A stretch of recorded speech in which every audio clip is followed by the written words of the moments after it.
Hello, people from the internet. Welcome back to another video of Educate WordPress. And today, you will learn everything you need to know about Elementor in 2022. This series of video will teach you every bit of knowledge you need to build a website using Elementor. Firstly, I'm going to explain sections, margins, paddings, and after that, I'm going to explain every single element there is in the Elementor, show you how to add them to your page, what will be their purpose, and the three levels of editing. And after we're done with the tutorial part, we're going to implement what we have learned by creating a website from scratch using Elementor. We're going to add hero section,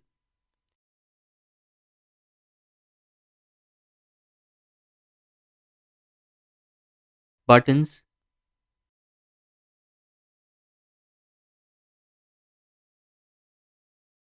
images,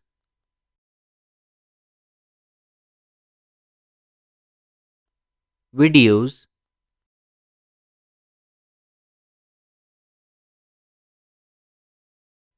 image carousel,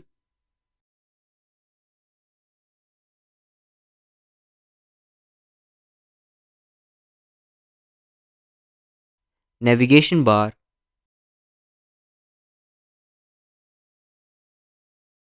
footer bar,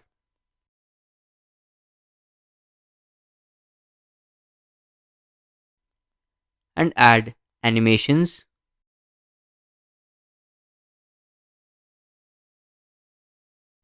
and even responsiveness to make your website look more attractive. We're also going to see some templates that are provided by Elementor itself.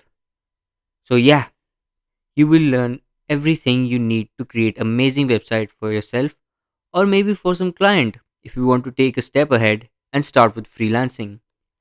There are also timestamps in the description so that if you want to learn or brush up only in some areas, you are free to do that as well. But we're not going to stop here. Not at all. There will be Elementor Pro tutorials coming soon and more Elementor content. So make sure to like this video and subscribe to the channel and hit the bell icon because that gives me more motivation to make these videos for you. Now let's get started with our today's video. Now let's grab our PIM particles and head back a couple of decades ago. Creating a website and updating it involved a lot of back and forth between developers, copywriters, project managers, and so many other people. It took months just to get a few simple changes updated on your website. And of course, the developers needed a lot of time to get those changes and implement them manually by coding a lot of that content. Fast forward to today, we can create super amazing websites without even going through the hassle of hiring a team of developers or learning to code ourselves. Nowadays, knowing how to code isn't necessary to build an engaging website. Page builders like Elementor make it super easy for non coders to create any website they want for themselves. Elementor is a drag and drop page builder for WordPress. This plugin helps you create beautiful pages using a visual editor. It's designed for you to build dynamic websites quickly. So, in this video, I'm going to clear some important concepts that are really weird if they aren't clear at all to you. If you are a beginner or even somewhat trained, you are or must have been confused between sections, inner sections, paddings, margins. I know I was, and I know you are too. That's inevitable. So let's see the differences. First, let's start with sections. Sections are like building blocks of a page or website. Sections can be stacked above one another. Basically, several sections make up a website. and columns live inside the section. They can only be stacked horizontally. Basically, your content lives inside a column. Unlike sections, columns have a fixed width and do not change with screen size. Columns can only live inside a section, not outside. So, this is where a confusion occurs. Like, hey Karan, if I want to create a section like this one with 6 elements, like buttons in this case, stacked on top of each other, how do I do it? Well, certainly with the help of only columns, you can't do it because, like I said, columns can only be stacked horizontally, not vertically. Now, this is where inner sections come into play. In that way, we can create this by adding two inner sections. Hence, we can use combinations of sections, column, and inner sections to create complicated designs without breaking a single sweat. If you still don't understand this part, let me help you visualize it with the Figma design file. So, this is the Figma design file. Figma, if you didn't know, is a design software that is used to create amazing web designs and application designs. Now, let's see this design. As you can see, this is the entire website. If we look closely, this website is made up of 4 sections. This one, this one, this one, and of course the footer section. These 4 sections, when combined, make an entire website, or let's say a web page. Now, if we look closely in the first section, let me make it big for you. So, in the first section, which is this one, so here we have header, 2 elements which are inside a column, and another section. So, this whole makes up the front page. When using Elementor, the header section is created separately. This is made up of 2 sections. One is the container, which is this whole, and there are 2 sections in which one is this one, where all the brand names are mentioned, and another is the above one, where 2 columns are added in which there is one image and there is some information, a form, and a paragraph. Now, don't misunderstand. You can stack elements horizontally or vertically as per your wish, but you can't stack columns vertically. So, let's move on to the next section. And this is the next section. Now, here we have a single section which contains this whole, and there is a 2 columns inside that. One is for products and the other is for sidebar, which has 2 intersections, one of which has browse categories and other has subscription newsletter. So in this way we can create combination of intersection sections and columns to create amazing looking designs. This might seem complicated to you, but when we start making the website, it will all seem so easy. You could do that eyes closed. Now I hope you understand. Now there's one more thing, like I mentioned, columns only contain a certain amount of space. Now let me visualize you as that as well.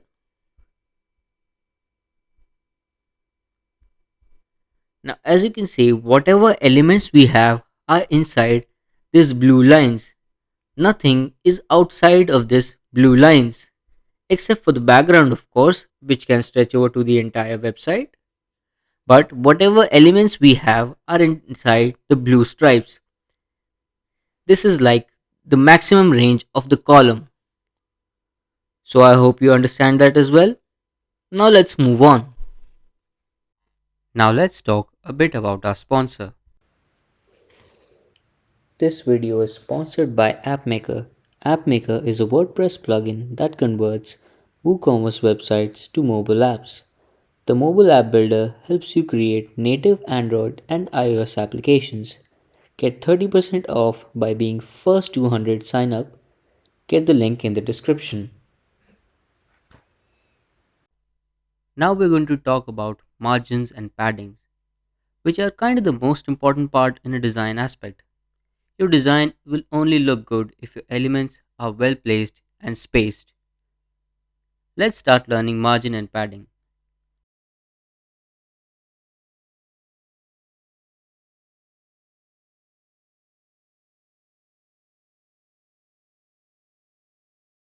First, start with margin. Margin is the space between the border and the next element of your design. Think of the space outside the border and between it and the other elements. Margin goes around all four sides of the content, and you can target and change margin for each size.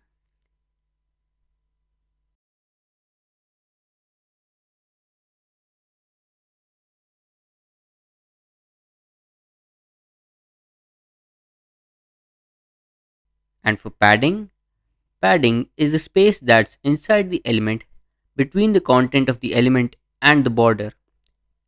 Padding goes around all four sides as well of the content, and you can target and change the padding for each size.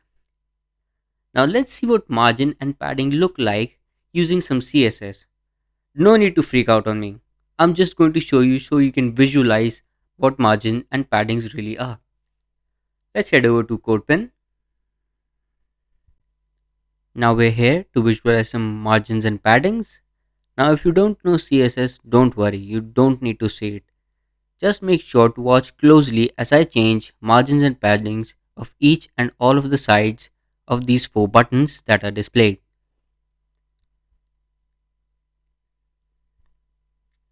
Let's make it nice and big so you can see. Now let's try changing margins of all four buttons simultaneously.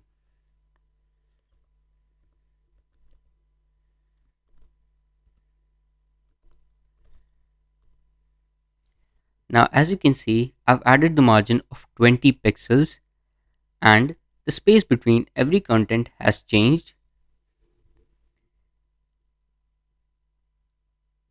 Now if I want to add more, I can do that as well. Let's try 50. And as you can see, the space between them has increased. Like I said about margin, they are the space between two elements.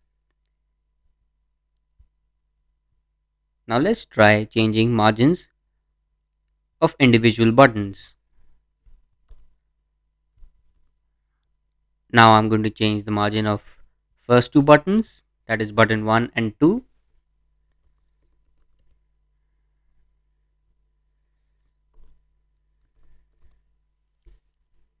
And as you can see, margin all around button 1 and 2 has changed to 20 pixels. Now let's try that with button 3 and 4.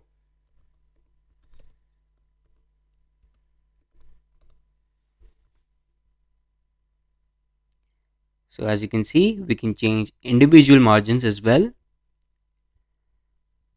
Now let's try adding separate margins on each side.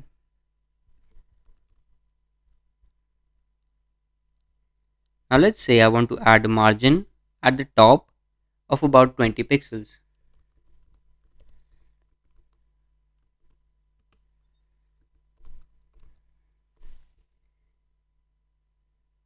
Now as you can see, margin at top has appeared of about 20 pixels on each button. Now let's say I want to add lower margin as well, that is margin bottom.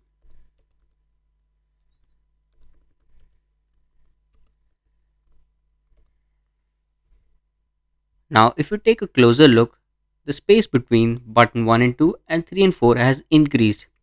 Now this is a total of 40 pixels. Now because we have bottom margin of button 1 and 2 and top margin of button 3 and 4 combined to give us a distance of 40 pixels between the elements. So in that way your margin can be added or subtracted in that way as well. Let's try adding a margin left or right.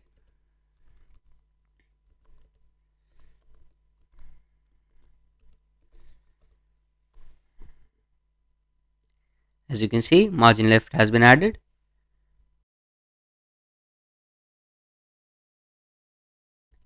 And similarly, when we add margin right of about 30 pixels, the space between button 1 and 3 and 2 and 4 has increased, because this is now 60 pixels because of margin left of button 2 and 4 and margin right of button 1 and 3.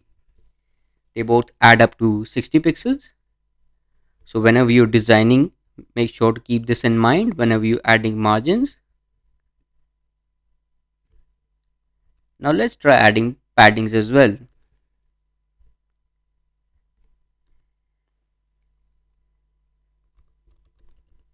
Now I'm going to add padding to all of the elements simultaneously. Now let me add a border so that you can visualize.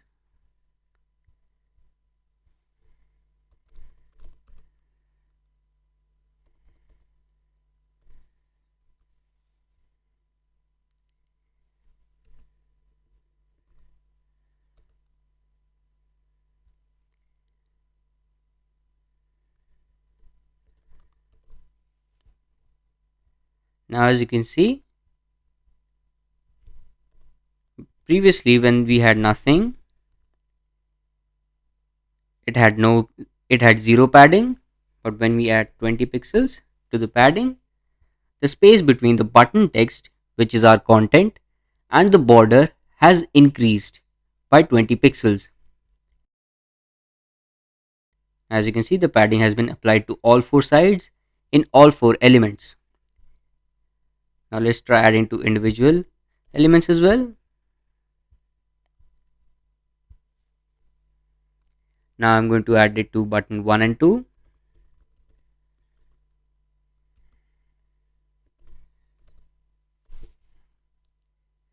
As you can see, padding of 50 pixel has been added.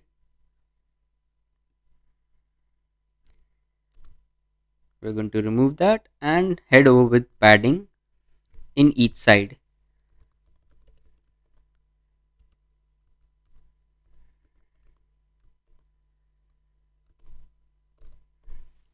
So this is padding top. That means there's a space of 20 pixels between the top border and the content.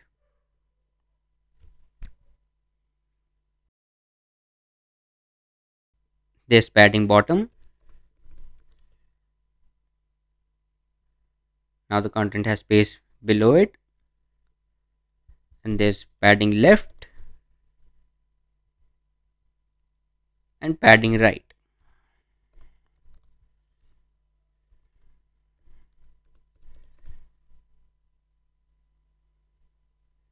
Let's bump it up so that you can visualize. As you can see, 40 pixels has been added. Now let's try negative padding and margins.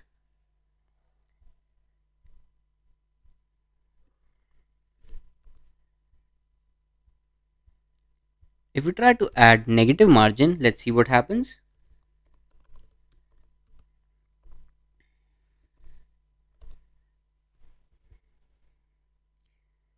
Now as you can see, the buttons have shifted above button 1 and 2.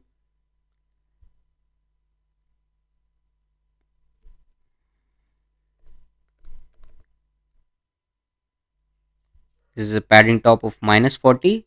So that means 3 and 4 now overlap 1 and 2. When you're making overlapping elements, margin top, negative margin can be really handy. In a similar way, there can be margin bottom as well. If you want to shift the content down from its usual position,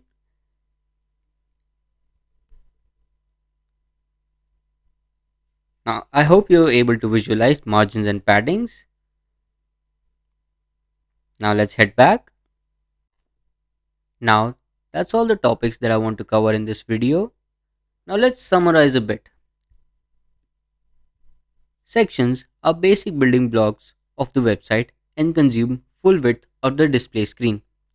Columns go inside sections and contain the content, while you cannot stack columns on top of each other, so we use inner sections to do so.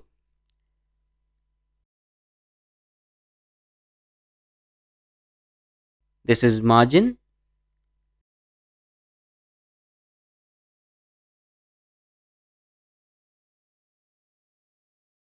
and this is padding, and they both surround content. Since you have made it to the end of the video, congratulations! But don't get excited just yet, because we haven't even started to learn Elementor. And you might ask me, all that for a drop of blood? and I'd say yes, but this is an important step to make brilliant designs in Elementor and WordPress. And congratulations on covering that step. Thank you for watching this video. Like if you find this video useful and subscribe, and I'll see you in the next one.